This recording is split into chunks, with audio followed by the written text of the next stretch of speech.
Hello दोस्तों, मैं प्रीतम आपके अपने यूट्यूब चैनल प्रीतम जीएस में एक बार फिर से स्वागत करता हूं। टॉपिक वाइज एमसीक्यू सीरीज के तहत आज मैं आपको भारत का भूगोल विषय के अंतर्गत भारत के संविधान की विशेषताएं एवं संविधान की प्रस्तावना से संबंधित प्रश्नों का एमसीक्यू डिस्कशन करवाऊंगा। तो इस सीरीज का पहला भाग है भारत का संविधान। संविधान में प्रेम्बल जो होता है, प्रस्तावना जो होता है, उद्देशिका के बारे में डिस्कशन करवाऊंगा। जैसा कि मैंने आपको इमेज लगाया हुआ है कि भारत के संविधान की उद्देशिका, प्रस्तावना में क्या सब शब्द है।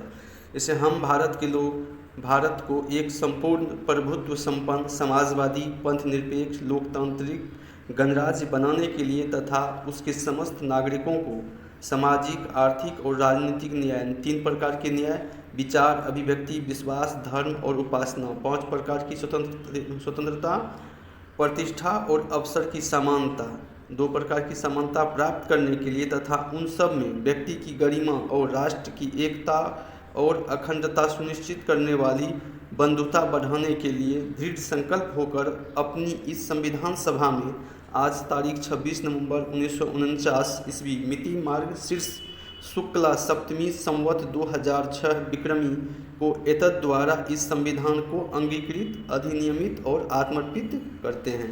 तो चलिए सेट नंबर 1 से हम इसको शुरू करते हैं। संविधान की प्रस्तावना टॉपिक का पहला सेट का पहला प्रश्न है कि भारतीय संविधान के किस भाग को उसकी आत्मा की आख्या प्रदान की गई, यानी कि आत्मा की संज्ञा प्रदान की गई है। तो भारतीय संविधान की आत्मा प्रस्तावना को कहा गया, लेकिन भीमराव अंबेडकर के द्वारा संविधान की आत्मा जो है अनुच्छेद 32 को कहा गया है, यानी कि रीट जो जारी करता है सुप्रीम कोर्ट 5 प्रकार की, उसको कहा गया है संविधान की आत्मा। लेकिन भारतीय संविधान के किस भाग को उसकी आत्मा कहा गया, तो प्रस्तावना को संविधान की आत्मा कहा गया। फिर नंबर बी में है मौलिक अधिकार। 6 प्रकार के मौलिक अधिकार है। जब संविधान लागू हुआ था उस समय में 7 प्रकार के मौलिक अधिकार था, लेकिन 44वें संविधान संशोधन 1978 के द्वारा मौलिक अधिकार में से संपत्ति के अधिकार को खत्म करके अनुच्छेद 300 के ए में डाल दिया गया। राज्य के नीति निर्देशक तत्व और संविधान के सभी अनुच्छेद। तो इसमें पहला प्रश्न का सही उत्तर होगा प्रस्तावना। प्रश्न संख्या 2 में दिया, संविधान निर्माताओं ने किस पर विशेष ध्यान दिया? प्रस्तावना पर, मूल कर्तव्य पर, मौलिक अधिकार पर, नीति निर्देशक तत्व पर। ये प्रस्तावना पर जो है संविधान के निर्माताओं ने सबसे अधिक ध्यान दिया। प्रस्तावना को जो है जवाहरलाल नेहरू, जो मोतीलाल नेहरू के द्वारा बनाया गया था उद्देशिका, उसको जो है जवाहरलाल नेहरू ने प्रारूप समिति के सामने 13 दिसंबर 1946 को पेश किए थे। तो सही उत्तर होगा प्रस्तावना। प्रश्न 3 में दिया कि भारत में जनप्रिय संप्रभुता है क्योंकि भारत के संविधान की प्रस्तावना शुरू होती है हम भारत के लोग से। ऑप्शन डी सही है। प्रश्न 4 में भारत को गणतंत्र क्यों कहा जाता है? ए में दिया कि इसकी विधानमंडलों की अधिकतम संख्या जनता द्वारा चुनी जाती है, या यह राज्यों का एक संघ है, या भारतीय नागरिक मूलभूत अधिकारों का उपयोग करती है, अथवा डी में है यहाँ राज्य का प्रमुख निर्धारित अवधि के लिए निर्वाचित होता है। इसका सही उत्तर होगा ऑप्शन डी, क्योंकि भारत के कोई भी राष्ट्रीय अध्यक्ष जो है, जिसे लोकतांत्रिक देश का राष्ट्रीय अध्यक्ष होता है, उसको अगर जनता द्वारा प्रत्यक्ष रूप से चुना जाता है, न कि वंश परंपरा के अंतर्गत उसका चुनाव होता है, तो उसे हम बोलते हैं गणतंत्र। तो इसी प्रकार का गणतंत्र है भारत में, जो यहाँ के राष्ट्र अध्यक्ष यानी कि राष्ट्रपति का जो है चुनाव होता है किसके द्वारा? अप्रत्यक्ष रूप से, यानी कि जनता के द्वारा जो उसका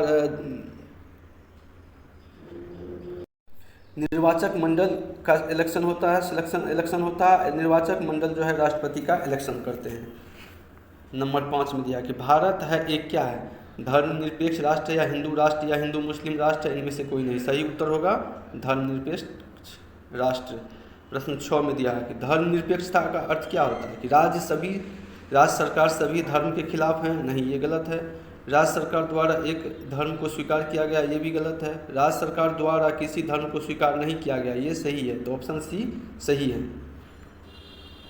7 में भारत एक धर्मनिरपेक्ष राज्य है, इसका मतलब है कि भारतीय राज्य धर्म विरोधी नागरिकों का समर्थन करती है, नहीं, ये गलत है। बहुसंख्यक के समुदाय के धर्म का समर्थन करती है, ये गलत है। अल्पसंख्यक समुदाय के धर्म का समर्थन, ये भी गलत है। किसी निश्चित धर्म का समर्थन नहीं करती है, यही सही उत्तर होगा ऑप्शन डी। प्रश्न 8 में गणतंत्र होता है केवल एक लोकतांत्रिक राज्य, अध्यक्षीय पद्धति शासन अथवा संसदीय पद्धति शासन, और राज्य जहां पर अध्यक्ष वंशानुगत रूप से नहीं हो, यही उसका उत्तर सही होगा ऑप्शन डी। प्रश्न 9 में दिया निम्नलिखित में से वे शब्द कौन से हैं जिनका समावेशन 42वें संविधान संशोधन द्वारा उद्देशिका, संविधान की उद्देशिका में किया गया। तो उद्देशिका में जो है किस किस चीज़ को जोड़ा गया था? धर्मनिरपेक्ष लोकतांत्रिक, ये नहीं होगा। प्रभुत्व संपन्न लोकतांत्रिक, ये भी नहीं है। समाजवादी, पंथ निरपेक्ष, एकता एवं अखंडता को जोड़ा गया था 42वें संविधान संशोधन 1976 के द्वारा स्वर्ण सिंह के सिफारिश पर, स्वर्ण सिंह के सिफारिश पर। इसका सही उत्तर होगा समाजवादी धर्मनिरपेक्ष। प्रश्न 10 में भारतीय संविधान की प्रस्तावना में भारत को किस रूप में घोषित किया गया है?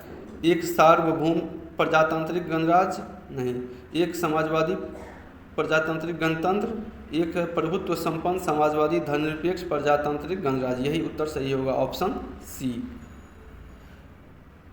प्रश्न 11 में है कि भारत एक गणतंत्र है, इसका अर्थ है कि सभी मामलों में अंतिम अधिकार जनता के पास है, अथवा भारत में संसदीय शासन व्यवस्था है, भारत में वंशानुगत शासक नहीं है। इसका सही उत्तर यही होगा ऑप्शन सी। 12 में निम्नलिखित में से कौन सा शब्द भारत के संविधान की उद्देशिका में नहीं है? समाजवादी है, पंथ निरपेक्ष है, प्रभुत्व संपन्न है लेकिन लोक कल्याण नहीं है। इसका उत्तर होगा ऑप्शन डी। प्रश्न 13 में कल्याणकारी राज्य का उद्देश्य है अधिकतम संख्या का अधिकतम कल्याण सुनिश्चित करना या कमजोर वर्गों के कल्याण का प्रबंध करना, सभी नागरिकों को स्वास्थ्य सुविधाएं प्रदान करना, उपयुक्त में से कोई नहीं। तो कल्याणकारी राज्य का सही अर्थ होगा कि अधिकतम संख्या का अधिकतम कल्याण सुनिश्चित करना। इसका ऑप्शन ए सही होगा। प्रश्न 14 में भारत को एक गणराज्य मुख्य रूप से माना जाता है क्योंकि राज्याध्यक्ष का चुनाव होता है, या उससे 15 अगस्त 1947 को स्वतंत्रता मिली थी, उसका अपना लिखित संविधान है, या उसकी सरकार संसदीय प्रणाली के अनुसार है। तो इसका सही उत्तर क्या होगा? ऑप्शन ए सही है कि राज्याध्यक्ष का चुनाव होता है, ना कि उसे जो है वंश परंपरा के द्वारा बढ़ाया जाता है। प्रश्न 15 में भारतीय संविधान की प्रस्तावना के सिलसिले में निम्नलिखित में से कौन सा क्रम सही है? प्रस्तावना के सिलसिले में इसका क्रम सही है सार्वभौम, सत्ता संपन्न, समाजवादी, धर्मनिरपेक्ष, जनवादी, गणतंत्र, जो ऑप्शन डी सही है। प्रश्न संख्या 16 में यह कि संविधान की प्रस्तावना में प्रयुक्त शब्द सेक्युलर का अर्थ क्या है? इस सभी नागरिकों को धर्म एवं उपासना की स्वतंत्रता, ये सही है। एकेश्वरवाद ये नहीं होगा, बहुदेववाद नहीं, और सभी धर्मों की अस्वीकृति नहीं होगा। इसका सही उत्तर होगा प्रश्न का ऑप्शन ए। प्रश्न संख्या 17 में बताया गया है कि शब्द धर्मनिरपेक्ष भारत के संविधान की प्रस्तावना में जोड़ा गया था, सही है। इसके विषय में निम्न कथनों में से कौन सा सही है? चेक करना है। यह वर्ष 1976 में जोड़ा गया था, सही है, एक सही होगा।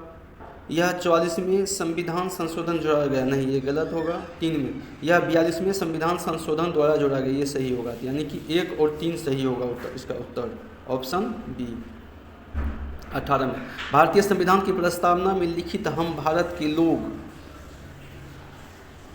ए में दिया कि भारतीय गणराज्य की प्रभुसत्ता जनता में निहित है, संविधान का निर्माण भारत की जनता द्वारा हुआ है, संविधान निर्माता भारत की जनता का प्रतिनिधित्व करते हैं, भारत का संविधान भारत की जनता की सहमति पर आधारित है। तो इसका सही उत्तर क्या होगा? इसका सही उत्तर होगा कि संविधान का निर्माण भारत की जनता के द्वारा हुआ है। इसका सही उत्तर होगा ऑप्शन बी। अब 19 का दिया हो कि समाजवाद का अर्थ क्या होता है? समाजवाद का अर्थ होता है, क्या होता है? एक में दिया है सामाजिक नियंत्रण या राष्ट्रीयकरण या सामाजिक न्याय या सामाजिक स्पर्धा। तो इस ऑप्शन से ही पता लग रहा है कि समाजवाद का सही अर्थ होगा सामाजिक न्याय, ऑप्शन सी। प्रश्न 20 में भारतीय संविधान में समवर्ती सूची किसके संविधान से ली गई है? ये समवर्ती सूची किस देश के संविधान से ली गई है? यूएसए, एक में यूएसए या कनाडा या जर्मनी या ऑस्ट्रेलिया है। तो इसका सही उत्तर होगा ऑस्ट्रेलिया के संविधान से लिया गया है समवर्ती सूची। तो ऑप्शन डी सही है। इस प्रकार से सेट 1 कंप्लीट हुआ। तो सेट 2 में हम आपको ले जाते हैं। सेट 2 का पहला प्रश्न है, पहला प्रश्न है भारतीय संविधान की आत्मा किसे कहा जाता है? प्रस्तावना, मूल अधिकार, नीति निर्देशक तत्व या उपयुक्त में से सभी? इसका सही उत्तर होगा ए, भारतीय संविधान की प्रस्तावना को कहा जाता है। प्रश्न 2 में दिया है भारत में लौकिक सार्वभौमिकता है क्योंकि संविधान की प्रस्तावना प्रारंभ होता है हम भारत के लोक से। सही उत्तर होगा इसका ऑप्शन ए। प्रश्न 3 में दिया हुआ कि भारतीय संविधान की प्रस्तावना पर किस क्रांति का प्रभाव नहीं पड़ा है? ए में दिया है फ्रांसीसी क्रांति का तो प्रभाव पड़ा है, अमेरिकी क्रांति का प्रभाव पड़ा है, बोल्शेविक क्रांति का भी प्रभाव पड़ा है, लेकिन चीनी क्रांति का कोई प्रभाव नहीं पड़ा है। तो इसका ऑप्शन होगा डी सही। प्रश्न 4 में मूल भारतीय संविधान के अनुसार भारत एक क्या है? ए में दिया है प्रभुत्व संपन्न लोकतंत्र गणराज्य या प्रभुत्व संपन्न धर्मनिरपेक्ष समाजवादी गणराज्य, प्रभुत्व संपन्न धर्मनिरपेक्ष लोकतांत्रिक गणराज्य। तो इसका सही उत्तर क्या होगा? इसका सही उत्तर है ऑप्शन ए। संविधान के अंतर्गत भारतीय लोकतंत्र के आदर्शों को हम कहाँ देख सकते हैं? संविधान के अंतर्गत भारतीय लोकतंत्र के आदर्श को भाग 1 प्रस्तावना में या भाग 3 या भाग 4? तो इसका सही उत्तर होगा प्रस्तावना में आदर्श को हम देख सकते हैं, ऑप्शन बी। प्रश्न 6 में 42 में संविधान संशोधन अधिनियम 1976 द्वारा प्रस्तावना में किस शब्द को नहीं जोड़ा गया? किस शब्द को नहीं जोड़ा गया? जोड़ा गया किसको? धर्मनिरपेक्ष को जोड़ा गया, समाजवादी को जोड़ा गया, एकता एवं अखंडता को जोड़ा गया, लेकिन गुट निरपेक्ष को नहीं जोड़ा गया। तो सही उत्तर होगा ऑप्शन सी। 7 में दिया है भारतीय संविधान की प्रस्तावना के बारे में कौन सा कथन सही है? ए में दिया है कि समाजवादी धर्मनिरपेक्ष शब्द 1950 में लागू संविधान के अंग थे। ये गलत है क्योंकि ये 42वें संविधान संशोधन 1976 में जोड़ा गया था। बी में उक्त शब्द 1976 में संशोधन द्वारा जोड़ा गया, ये सही होगा। उक्त शब्द 1985 में संशोधन द्वारा जोड़ा गया, ये गलत है। उक्त शब्द संविधान की प्रस्तावना का अंग नहीं है, ये गलत है। यानी कि प्रस्तावना जिस समय संविधान लागू हो रहा हुआ था उस समय में अंग नहीं था। तो इसका सही उत्तर होगा ऑप्शन डी। प्रश्न 8 में भारतीय संविधान ने किस प्रकार के लोकतंत्र को अपनाया है? संवैधानिक राजतंत्र नहीं होगा, वंशानुगत लोकतंत्र नहीं होगा, लोकतांत्रिक राजतंत्र ये भी नहीं होगा। उत्तर होगा लोकतांत्रिक गणतंत्र, ये ऑप्शन सही डी। भारतीय संविधान की प्रस्तावना में वर्णित लोकतंत्र को किस रूप में स्वीकार किया गया है? राजनीतिक राजतंत्र नहीं, आर्थिक लोकतंत्र, राजनीतिक आर्थिक लोकतंत्र, सामाजिक राजतंत्र। इसमें से कौन सा इसका सही उत्तर होगा? ये राजतंत्र की तो चर्चा कहीं नहीं की गई है, आर्थिक लोकतंत्र की चर्चा है, सामाजिक राजतंत्र की चर्चा नहीं है। इसका सही उत्तर होना चाहिए आर्थिक लोकतंत्र, ऑप्शन बी सही होगा। प्रश्न 10 में दिया कि भारतीय संविधान की प्रस्तावना के अनुसार भारत के शासन की सर्वोच्च सत्ता किसमें निहित है? यह जनता में निहित है अथवा मतदाता, राष्ट्रपति अथवा संसद में? तो भारतीय संविधान की प्रस्तावना के अनुसार भारत की सर्वोच्च सत्ता जनता में निहित है, ऑप्शन ए सही होगा। 11 में भारत की संप्रभुता, एकता तथा अखंडता को अक्षुण्ण बनाए रखने तथा उसकी रक्षा करने का प्रावधान किया गया किसमें? तो ये किया गया प्रस्तावनाओं में। इसका सही उत्तर होगा ए। प्रश्न 12 में भारतीय संविधान की प्रस्तावना में जिन आदर्शों एवं उद्देश्यों की रूपरेखा दी गई है उनकी आगे व्याख्या की गई है। किसमें व्याख्या की गई है? मूल अधिकारों के अध्याय में, राज्य के नीति निर्देशक सिद्धांतों एवं मूल अधिकार में, मूल अधिकार राज्य की नीति निर्देशक तत्व एवं मूल कर्तव्य में किया गया, ऑप्शन सी सही होगा। प्रश्न 13 में संविधान सभा में प्रस्तुत उद्देश्य प्रस्ताव में अभिव्यक्ति विचार को भारतीय संविधान के किस भाग में पूर्णतः शामिल किया गया है? अभिव्यक्ति विचार ये सारा शामिल किया गया है प्रस्तावना में। मौलिक अधिकार 6 प्रकार के मौलिक अधिकार है। राज्य के नीति निर्देशक तत्व अनुच्छेद 36 से 51 तक है, मूल कर्तव्य 51 के ए में है। इसका सही उत्तर होगा प्रस्तावना। प्रश्न 14 में भारतीय संविधान की प्रस्तावना से क्या स्पष्ट नहीं होता है? संविधान का स्रोत, शासन के ध्येयों का विवरण, संविधान को लागू करने की तिथि या संविधान को अंगीकृत करने की तिथि तो पता है, लेकिन लागू करने की तिथि का कहीं पर भी चर्चा प्रस्तावना में नहीं किया गया। ऑप्शन सी सही होगा। 15 नंबर में निम्नलिखित में से किन उद्देश्यों को भारतीय संविधान उद्घोषित नहीं करता है? सामाजिक, आर्थिक व राजनीतिक न्याय, या विचार, अभिव्यक्ति, विश्वास, धर्म और उपासना की स्वतंत्रता, प्रतिष्ठा और अवसर की समानता, अंतर्राष्ट्रीय शांति और सुरक्षा। इसका चर्चा कहीं नहीं है प्रस्तावना में। Option D.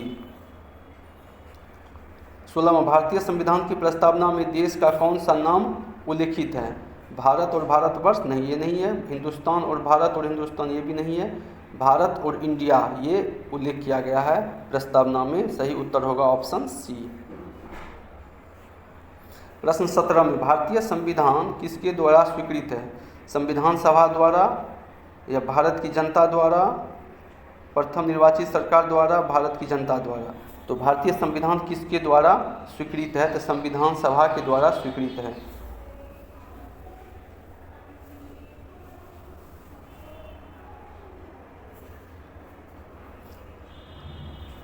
प्रश्न 18 में भारत की संप्रभुता किसमें निहित है? भारतीय संसद में निहित है, या राष्ट्रपति में, या प्रधानमंत्री में, या भारत की जनता में? संप्रभुता भारत की जनता में निहित है। 18 का ऑप्शन 18 का डी। 19 में भारतीय संविधान को संविधान सभा द्वारा अंगीकृत कब किया गया?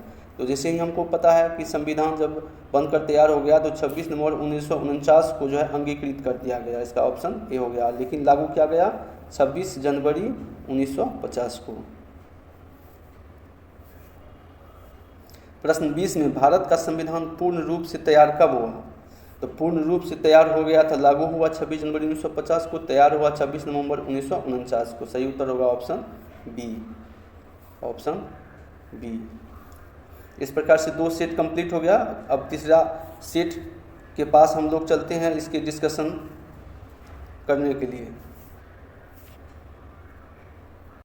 तीसरा सेट का पहला प्रश्न है कि भारतीय संविधान कब अंगीकार किया गया? अंगीकार कब किया गया?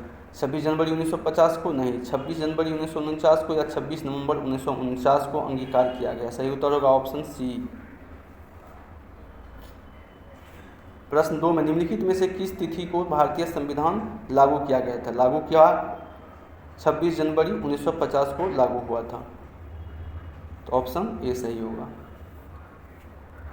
प्रश्न 3 में किस वर्ष भारत का प्रभुत्व संपन्न प्रजातांत्रिक गणराज्य बना? किस वर्ष भारत एक जो है प्रभुत्व संपन्न प्रजातांत्रिक गणराज्य बना? तो जिस वर्ष हमारे देश में संविधान लागू हुआ था, यानी कि 26 जनवरी 1950 को लागू हुआ था, तो 1950 में भारत एक प्रभुत्व संपन्न प्रजातांत्रिक गणराज्य बन गया। तो ऑप्शन होगा डी सही।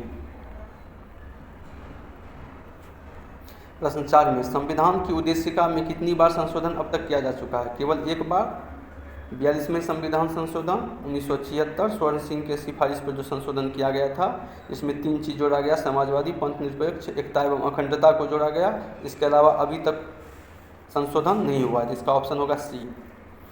भारत के संविधान की प्रस्तावना में प्रथम संशोधन कब किया गया?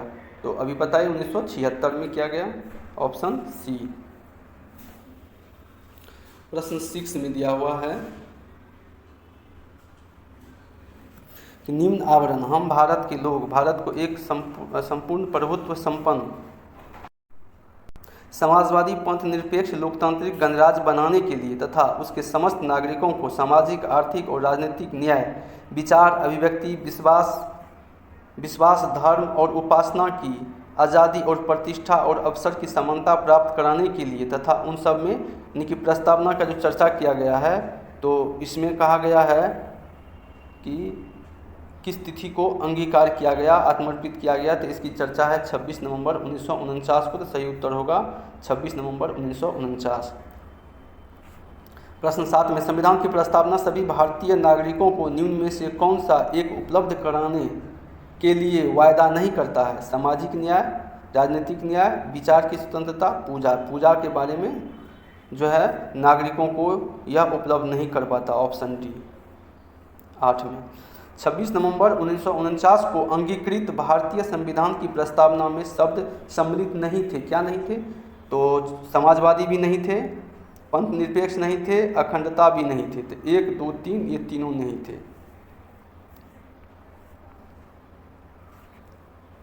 प्रश्न 9 में दिया है, संविधान की उद्देशिका के संबंध में निम्न कथनों पर विचार करिए और दिए गए कूट की सहायता से बताइए कि निम्न में से कौन सही है। नेहरू द्वारा प्रस्तुत ऑब्जेक्टिव प्रस्ताव अंतोतगतवा उद्देशिका बना, ये सही है।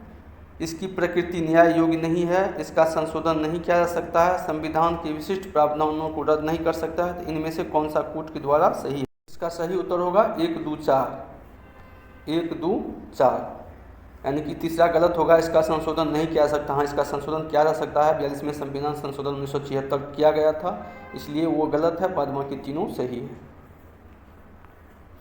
भारतीय संविधान की उद्देशिका में परिवर्तन किस संशोधन अधिनियम में किए गए थे? तो ये 42वां संविधान संशोधन 1976 में किया गया था। सही उत्तर सी। 11 में प्रस्तावना का वह प्रावधान जो सभी वयस्क नागरिकों को मतदान का अधिकार प्रदान करता है क्या कहलाता है? पंथ निरपेक्षता, प्रजातंत्र, समाजवाद अथवा गणतंत्र। ये इसका सही उत्तर होगा प्रजातंत्र। सही उत्तर होगा प्रजातंत्र, यानी कि लोगों की भागीदारी, प्रजातंत्र। 12 में भारतीय संविधान के किस संशोधन द्वारा प्रस्तावना में 2 शब्द समाजवादी और पंथ निरपेक्ष यानी कि धर्मनिरपेक्ष जोड़ा गया था? आपको पता ही होगा। 41वां नहीं होगा, 42वां सही होगा, 43वां भी नहीं होगा। 44वां में संविधान मौलिक अधिकार में जो है संपत्ति के अधिकार को मौलिक अधिकार से निकाल करके उसको जो है एक विधिक अधिकार बनाया गया था। इसका सही उत्तर होगा ऑप्शन बी। 13 में भारतीय संविधान लागू हुआ था, कब लागू हुआ था? तो हम सभी को पता है 26 जनवरी 1950 को लागू हुआ था और 26 नवंबर 1949 को अंगीकार किया गया था। इसका सही उत्तर होगा ऑप्शन ए। 42वें संविधान संशोधन द्वारा प्रस्तावना में निम्नलिखित में से कौन सा शब्द जोड़ा गया? लोकतांत्रिक ये पहले से था, न्याय पहले से था, केवल समाजवादी और पंथ निरपेक्ष जोड़ा गया था। तो ऑप्शन सी सही होगा। 15 में भारतीय संविधान के किस भाग में स्पष्ट रूप से घोषणा की गई है कि भारत एक धर्मनिरपेक्ष राज्य है? किसमें की गई है? तो ये प्रस्तावना में की गई है, मौलिक अधिकार में नहीं, प्रस्तावना में की गई है। तो इसका सही उत्तर होगा ऑप्शन बी। प्रश्न 16 में संविधान की प्रस्तावना में भारत को कहा गया, क्या कहा गया है? सर्वसत्ताधारी, लोकतांत्रिक, समाजवादी, धर्मनिरपेक्ष, गणराज्य अथवा सर्वसत्ताधारी, समाजवादी, धर्मनिरपेक्ष, लोकतांत्रिक, गणराज्य। तो 16 का सही उत्तर आपको डी होगा। 17 में भारतीय संविधान का प्राधिकार स्रोत कौन है? भारत के लोग, ऑप्शन बी। प्रश्न 18 में दिया है कि संविधान की प्रस्तावना में प्रयुक्त शब्द सेक्युलर जो है यानी कि पंथ निरपेक्ष का अर्थ क्या होता है? सभी नागरिकों को धर्म एवं उपासना की स्वतंत्रता, एकेश्वरवाद, बहुदेववाद या सभी धर्मों की अस्वीकृति। इसका सही उत्तर होगा ए। प्रश्न 19 में शब्द धर्मनिरपेक्ष भारत के संविधान की प्रस्तावना में जोड़ा गया था, इसके विषय में निम्न कथनों में से कौन सा सही है? यह वर्ष 1976 में जोड़ा गया, सही है। यह 44वें संविधान संशोधन द्वारा जोड़ा गया, ये गलत है, बी। 3 में 42वें संविधान संशोधन द्वारा जोड़ा गया, ये सही है। 4 में यह मूल प्रस्तावना में था, ये गलत है। तो इसका सही उत्तर होगा 1 और 3।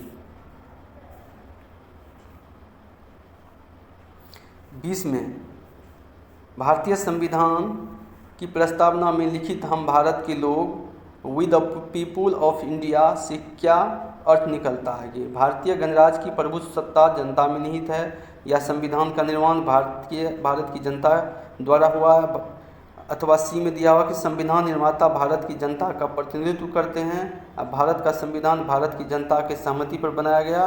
तो 20 नंबर प्रश्न का सही उत्तर होगा संविधान का निर्माण भारतीय जनता द्वारा किया गया, बी। इस प्रकार से संविधान की प्रस्तावना टॉपिक समाप्त हुआ। तो अब मैं दूसरे टॉपिक पर आपको लिए चलता हूँ। अब दूसरा टॉपिक है संविधान की विशेषताएं। उसका सेट नंबर, पहला सेट नंबर है। तो पहला सेट नंबर का पहला प्रश्न है, विश्व का सबसे बड़ा लिखित एवं सर्वाधिक व्यापक संविधान किस देश का है? सबसे बड़ा लिखित, और इसका सही उत्तर होगा भारत का। भारत का संविधान जो विश्व का सबसे बड़ा लिखित संविधान है। लेकिन वही जब प्रश्न आएगा विश्व का सबसे पुराना संविधान कौन है, तो ब्रिटेन का संविधान है, लेकिन वो लिखित संविधान नहीं है। वही होगा विश्व का सबसे बड़ा लिखित संविधान किस देश का है, तो वो विश्व का सबसे बड़ा एवं प्राचीन लिखित संविधान वो USA का है। लेकिन वही प्रश्न आएगा कि विश्व का सबसे प्राचीन लिखित संविधान किस देश का है, तो वो होगा आपको फ्रांस का। यानी कि फ्रांस में ही सर्वप्रथम जो संविधान को लिखने की चर्चा की गई है। इसका सही उत्तर होगा बी। भारतीय संविधान कैसा है? कठोर है, लचीला है? ना ही कठोर ना ही लचीला है। इसका सही उत्तर होगा अंशतः कठोर है और अंशतः लचीला है। इसका सही उत्तर होगा ऑप्शन डी। प्रश्न 3 में, भारत का संविधान किस प्रकार का है? नम्य, अनम्य, नम्य और अनम्य। इसका सही उत्तर होगा ऑप्शन सी, नम्य एवं अनम्य दोनों होगा। प्रश्न 4 में, भारत के संविधान में भारत को माना गया है एक अर्धसंघ या स्वतंत्र राज्यों का एक संघ, राज्यों का यूनियन। सही उत्तर होगा राज्यों का यूनियन। प्रश्न 5 में, भारत एक धर्मनिरपेक्ष देश है। इसका तात्पर्य है कि सभी नागरिक कानून के सामने समान है। उसका राज्य स्तर पर कोई धर्म नहीं है। सभी वयस्कों को चुनाव में मत देने का अधिकार है, इससे कोई मतलब नहीं है। सभी नागरिकों को भाषण देने का इससे कोई मतलब नहीं है। इसका सही उत्तर होगा उसका राज्य स्तर पर कोई धर्म नहीं है। तो ऑप्शन बी सही उत्तर होगा। प्रश्न 6 में, निम्नलिखित कथनों में से कौन सही है? भारतीय संविधान अध्यक्षात्मक है, या भारत एक नाम मात्र का राजतंत्र है, ये गलत होगा। भारत एक कुलीन तंत्र है, ये भी गलत है। भारत एक संसाधनात्मक प्रजातंत्र है, यानी कि संसाधनात्मक प्रजातंत्र है, यही सही होगा। ऑप्शन डी सही होगा। प्रश्न 7 में, भारतीय संविधान के संबंध में कौन सा कथन सही है? यह एक मौलिक संविधान है, यह दूसरे देशों से प्रभावित है, यह दूसरे देशों के संविधान की बिल्कुल नकल है, अथवा अप्रयुक्त सभी कथन सही है। यह एक मौलिक अधिकार है। तो ये ऑप्शन इसका 7 का ऑप्शन डी होगा। इसका सही उत्तर होगा बी, यानी कि यह दूसरे देशों के संविधान के से प्रभावित है। निम्नलिखित में से कौन सा कथन सही है? भारत का संविधान भारत में संसदीय पद्धति की सरकार की व्यवस्था करता है, या भारतीय संविधान द्वारा स्वतंत्र न्यायपालिका की स्थापना की गई। अब भारतीय संविधान में विधि के शासन की व्यवस्था की गई। ये भी सही है, ये भी सही है, ये भी सही है। इसका सही उत्तर होगा ऑप्शन डी, तीनों सही है। प्रश्न संख्या 9 में, निम्नलिखित में से कौन सा कथन सही नहीं है? तो भारतीय संविधान निर्मित, लिखित और सर्वाधिक व्यापक है, ये सही है। भारत का संविधान प्रभुत्व संपन्न, लोकतांत्रिक, पंथनिरपेक्ष तथा समाजवादी संविधान है, ये सही है। भारतीय संविधान में मूल अधिकारों को समाविष्ट किया गया, ये भी सही है। और भारत के यानी कि संविधान के परिवर्तन के समय से ही मौलिक संविधान में मूल कर्तव्य शामिल था। नहीं, मूल कर्तव्य को 42वें संविधान संशोधन 1976 यानी कि स्वर्ण सिंह के सिफारिश पर जोड़ा गया था।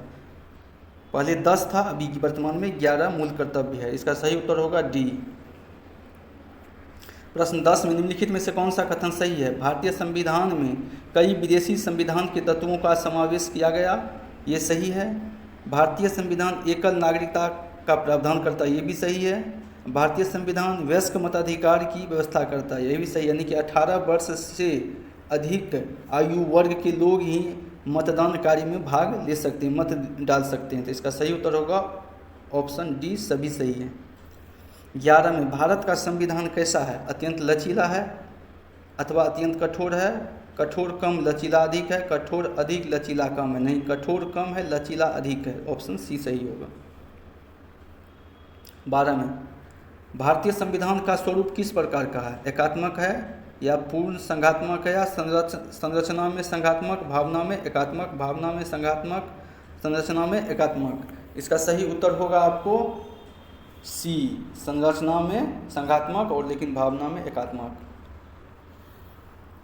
भारतीय संविधान भावना में एकात्मकता है क्योंकि केवल संसद को संवैधानिक संशोधन प्रक्रिया आरंभ करने का अधिकार है। कुछ स्थितियों में संसद की राज्यों के लिए कानून बनाने का अधिकार है। अखिल भारतीय सेवाओं के कारण उपर्युक्त सही, इसका सही उत्तर होगा उपर्युक्त सही, यानी कि ये तीनों सही है। 14 में भारतीय संविधान के संदर्भ में कहा जाता है कि मौलिक संविधान है या वकीलों का स्वर्ग है, विकासशील संविधान है, तानाशाही संविधान है? नहीं, वकीलों का स्वर्ग कहा जाता है भारतीय संविधान को, ऑप्शन बी। भारतीय संविधान पर सबसे अधिक प्रभाव किसका पड़ा? तो भारतीय संविधान पर भारत सरकार अधिनियम 1935 का सर्वाधिक प्रभाव पड़ा। तो ये सही उत्तर होगा ऑप्शन ए। प्रश्न 16 में निम्नलिखित में से यह किससे निर्धारित होता है कि भारत का संविधान परिसंघीय है? ए में है संविधान लिखित और अनम्य है, न्यायपालिका स्वतंत्र है। ऑप्शन सी में केंद्र एवं राज्यों के बीच शक्तियों का विवरण है, अवशिष्ट शक्तियों का केंद्र में निहित है।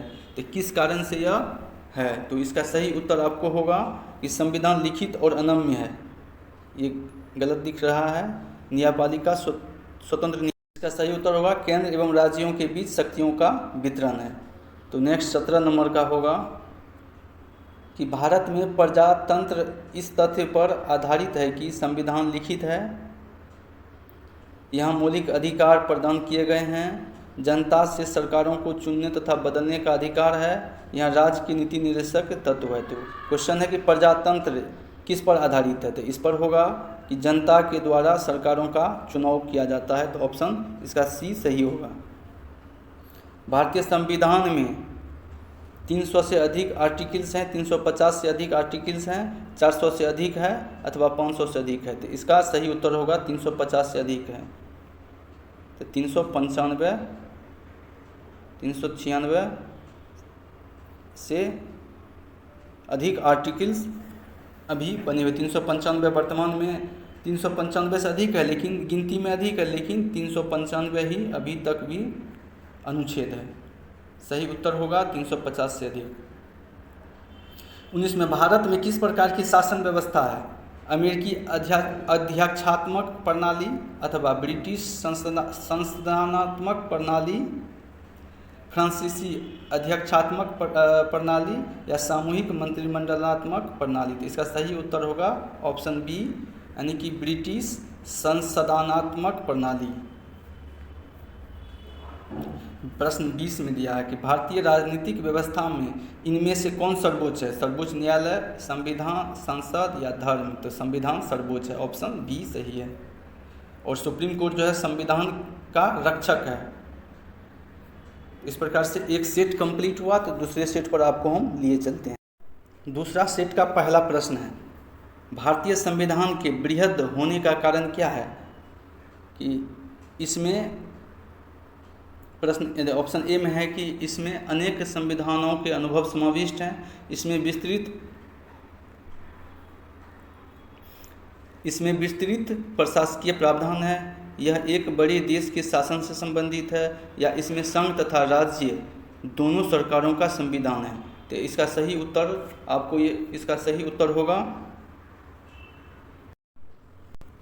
इसमें संघ तथा राज्यों दोनों सरकारों का संविधान है, इसलिए यह विस्तृत है। ऑप्शन डी सही होगा। प्रश्न 2 में दिया हुआ है कि भारतीय संविधान का अभिभावक कौन है? राष्ट्रपति है, प्रधानमंत्री है, सर्वोच्च न्यायालय है, निर्वाचन आयोग है? सही उत्तर होगा सर्वोच्च न्यायालय। संविधान का संरक्षक या अभिभावक सर्वोच्च न्यायालय को कहा गया है। अनुच्छेद 124 के तहत सर्वोच्च न्यायालय की चर्चा की गई है। प्रश्न 3 में भारत में वयस्क मताधिकार की उम्र सीमा क्या है? 18 वर्ष, 20 वर्ष, 21 वर्ष, 25 वर्ष? 18 वर्ष है वर्तमान में। 61वें संविधान संशोधन 61वें संविधान संशोधन 1989 में 21 वर्ष से घटाकर 18 वर्ष कर दिया गया। और उस समय जो था चुनाव आयोग एक सदस्यीय था, एक सदस्यीय चुनाव आयोग के स्थान पर 3 सदस्यीय चुनाव आयोग का गठन किया गया। इसका सही उत्तर होगा ऑप्शन ए।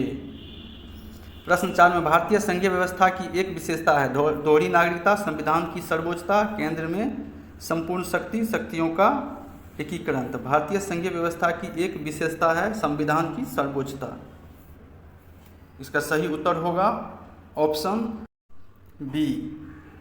5 में भारत के संविधान में संघीय शब्द की जगह किन शब्दों को स्थान दिया गया है? राज्यों का संघ, ऑप्शन सी। ऑप्शन सी राज्यों का संघ। प्रश्न 6 में दिया है भारतीय संविधान में कितनी सूचियां हैं? 3 प्रकार की सूचियां हैं, संघ सूची, राज्य सूची और समवर्ती सूची। समवर्ती सूची 3 प्रकार की सूचियों की चर्चा की गई है। एक अवशिष्ट सूची की भी चर्चा की गई है जो कनाडा के संविधान से दिया गया। अवशिष्ट सूची, अवशिष्ट सूची यानी कि जिस सूची का न तो राज्य सूची में वर्णन है, न समवर्ती, न केंद्र सूची में वर्णन है, तो वो अवशिष्ट सूची है। इसका सही उत्तर होगा ऑप्शन सी। 7 में भारत का संविधान अपना अधिकार किससे प्राप्त करता है? तो ऑप्शन ए में भारतीय स्वतंत्रता अधिनियम 1947 अथवा समाज के सभी वर्गों के लोगों द्वारा प्रतिनिधित्व संविधान सभा से या भारत की जनता। सही उत्तर होगा भारत की जनता से।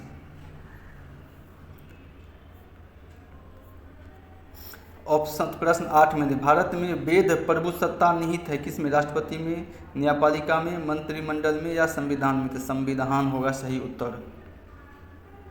प्रश्न 9 में भारतीय संविधान की संरचना किस प्रकार की है? संघीय, एकात्मक, कठोर, कुछ एकात्मक, कुछ कठोर।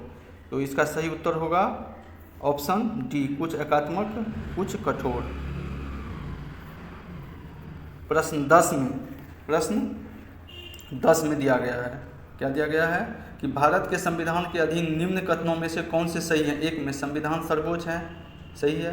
संघ और सरकारों के बीच शक्तियों का स्पष्ट विभाजन, ये भी सही है। 3 में संविधान के संशोधनों के लिए विविध प्रक्रिया का अनुसरण करता है, अथवा 4 में दिया गया है, 4 में बताया गया संघ की संसद तथा राज्य विधानसभाएं संप्रभु हैं। 5 में मूल अधिकारों की परिधि को निर्धारित करने के लिए संविधान की उद्देशिका का अवलंब नहीं किया जा सकता है। तो इसका सही उत्तर होगा 10 का डी, 1, 2, 3 सही है।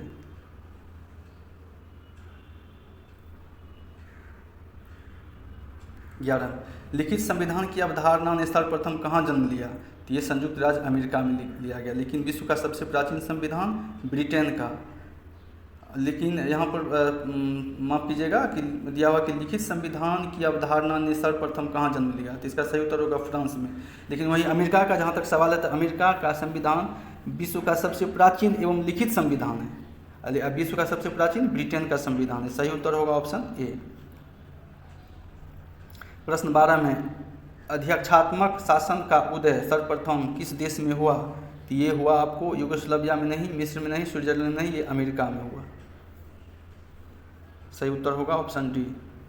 13 में निम्न में से कौन सा एक भारतीय संविधान का दर्शन नहीं है? कल्याणकारी राज, समाजवादी राज, राजनीतिक समानता या साम्यवादी? साम्यवादी राज जो है ये चीन सरकार का है।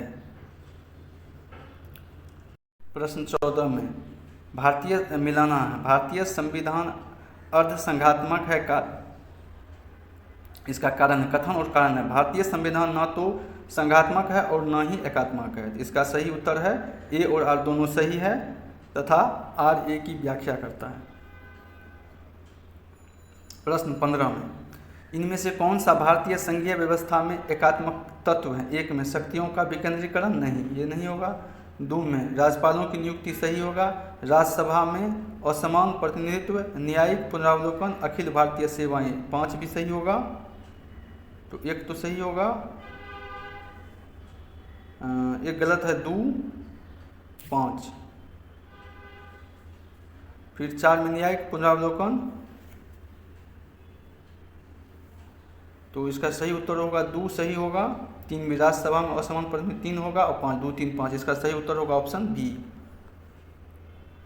16 में भारत में राजनीतिक व्यवस्था के मूलभूत लक्षण हैं क्या? 1 में यह एक लोकतांत्रिक गणराज्य है, गणतंत्र है,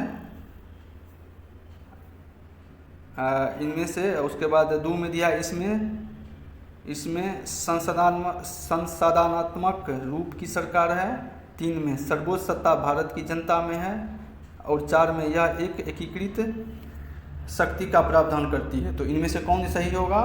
तो इसका सही उत्तर होगा 1 होगा सही उत्तर, 2 होगा, 3 होगा, लेकिन 4 का सही नहीं होगा। तो 1 2 3 यानी कि ऑप्शन बी।